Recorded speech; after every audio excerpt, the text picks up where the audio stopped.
I'm Teresa Matic with the Investing News Network. Here with me today is Don Bubar, President and CEO of Avalon Advanced Materials. Don, thank you for joining me. Pleasure to be here. So, a number of analysts we've spoken to see lithium prices rising on the back of increasing battery demand. What are your thoughts on where the lithium price is headed this year? I don't think there's any doubt there's going to continue to be upward pressure on lithium prices as the demand exceeds the supply. And as consumers around the world start to look for new supply sources after their existing contracts run out, I think they're going to be faced with renegotiating contracts at higher prices. Okay. And conversely, Chris Berry has said that for lithium juniors entering the space, cost of production is more important than rising prices in order to compete with existing players. Do you agree, and why or why not? Cost of production is a factor, no question about it, but I think one has to remember that we're not talking about an exchange-traded commodity here. You're talking about a specially engineered chemical product that has to be designed for the customer's specifications. So meeting product specifications in terms of product quality is actually an even more important criterion for a new producer to meet in order to get into the marketplace. Plus, they need to be able to make that product at a competitive cost. Okay. Can you talk a bit more about the product specifications?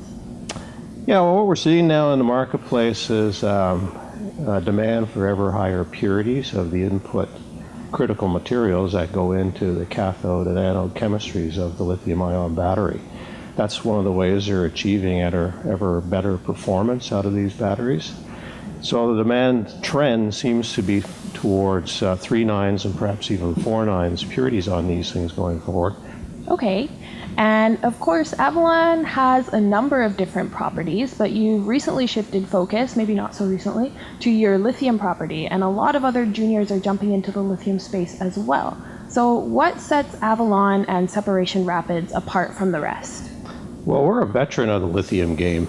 We've been in the lithium business for most of the 20 years that I've been running this company. So we shifted our focus back to lithium after a brief period of being focused on rare earth elements. And we had a resource that is pretty unique that we drilled off in the 1990s as a potential source of an industrial mineral, lithium mineral for the glass ceramics industry, which it still could serve going forward. That's a pretty strong market for lithium as well.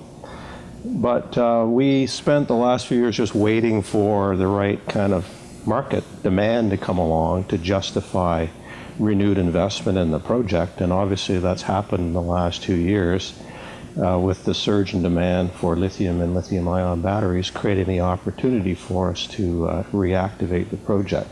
So now we're looking at being able to serve this new market for lithium for batteries, as well as potentially serving the market for lithium minerals in glass ceramics. How is your PEA progressing at Separation Rapids? It's coming along because most of the original work was oriented towards producing an industrial mineral for glass ceramics. We had to kind of step back and do all the work required to demonstrate how we could extract a derivative lithium compound from the ore mineral there, the lithium mineral pedalite, to serve that battery market.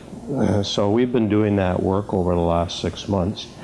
And we're now doing the last stage of laboratory work to demonstrate a process that will allow us to make lithium hydroxide to the specifications the battery makers need, and then figure out what the costs are going to be associated with that so we can use that to complete our preliminary economic assessment.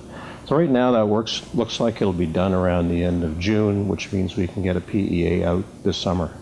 Great. And what other catalysts can investors look forward to from Avalon over the next 6 months?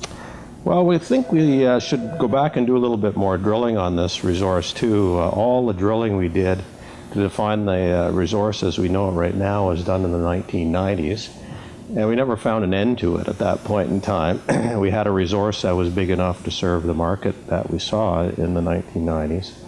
But with the market growing, it would serve our interest to see what the resource potential is So we're planning a drilling program that will generate some news flow over the latter part of the year from a drilling program to test the depth potential of the resource and see what the resource potential really is there at Separation Rapids. Okay. Thank you so much for joining me, Don. My pleasure. I'm Teresa Matic with the Investing News Network.